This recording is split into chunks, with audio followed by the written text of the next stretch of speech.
Kagulat World, hindi ordinaryong opening match ang naghihintay kay Alexandra Ayala sa US Open Mixed Doubles dahil makakaharap niya muli ang isang pangalan na 2 beses na niyang pinabagsak ngayong 2026. Ang dating world number 3 at kasalukuyang world number 9 na si Elina Svitolina. Kasama ni Alex, ang Canadian superstar na si Felix Auger-Aliassime, habang katambal naman ni Svitolina ang sariling asawa nitong si Gail Monfils. At kung history ang pagbabasehan, may napakalaking dahilan para maniwala ang Pilipinas na pwedeng muling pasabugin ni Alex ang Ukrainian superstar.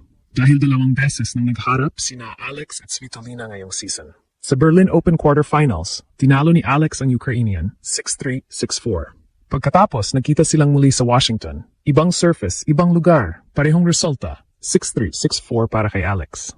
2 laban, 2 straight set victories. At sa Washington, yun pa ang naging bahagi ng historic championship run ni Alex patungo sa kanyang unang WTA Tour title.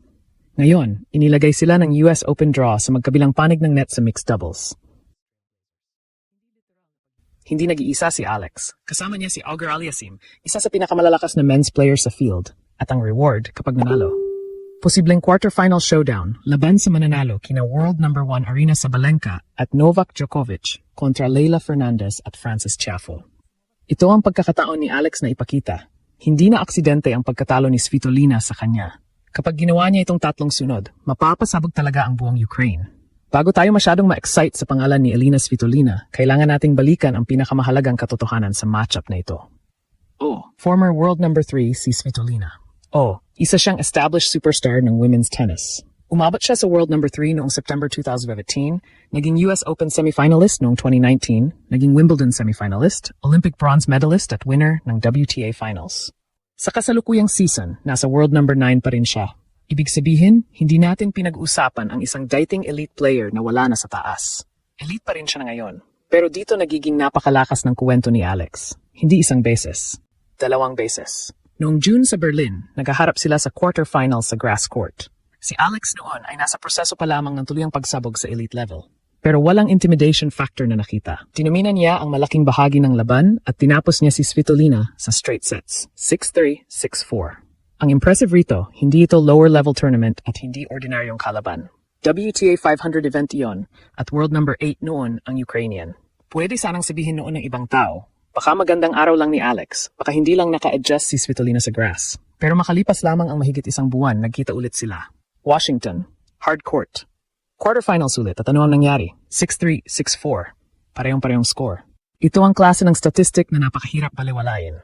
2 magkaibang tournament, 2 magkaibang surface, parehong opponent, parehong straight set victory, at parehong 6-3, 6-4. Mismong WTA social media coverage ay ginamit ang deja vu angle pagkatapos ng 2 panalo ni Alex dahil halos ni-replay niya ang nangyari sa Berlin. At tingnan ninyo kung paano niya ginawa iyon sa Washington. Hindi lamang naghihintay si Alex ng errors. Pinahirapan niya ang serve ni Svitolina, patuloy niyang pinapasok ang return games, at kinontrol niya ang pressure points. Sa match data, nanalo si Alex ng 52% ng kanyang return points at nakakuha ng 6 na service breaks. Yan ang malaking bagay na pwedeng dalhin sa mixed doubles dahil sa mabilis na US Open format, bawat return game ay napakahalaga. At mas matindi pa ang konteksto.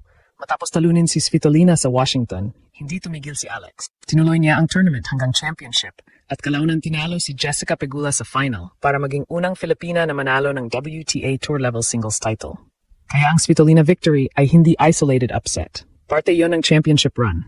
Ngayon, papasok si Alex sa US Open bilang career high world number 18. Mula number 20, umakit siya ng 2 spots at umabot sa 2,281 ranking points ayon sa pinakahuling ranking update.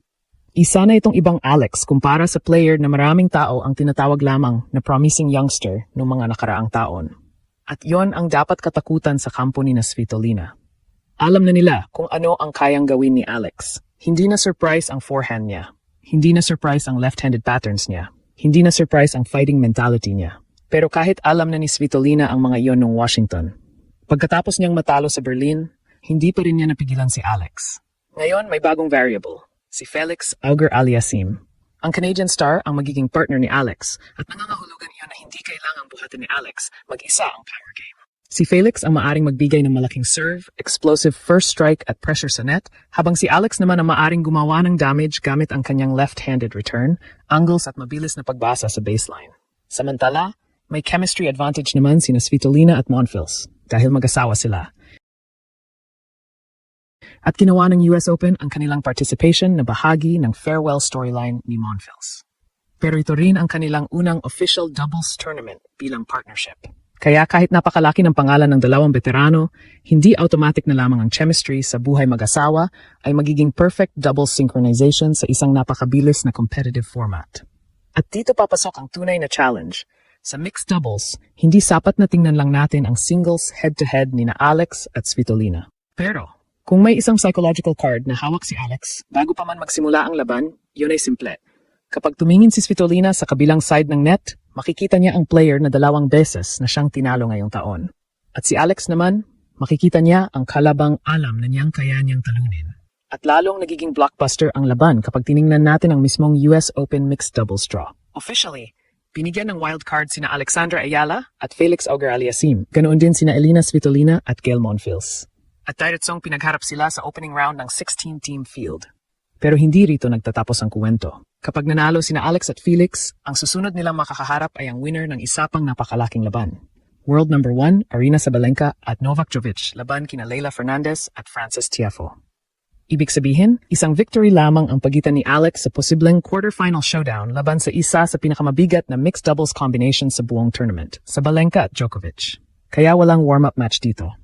Walang easy entry. Welcome to US Open Superstar Territory agad. At napaganda rin ng format para sa isang player na kagaya ni Alex na kayang mag-start aggressively.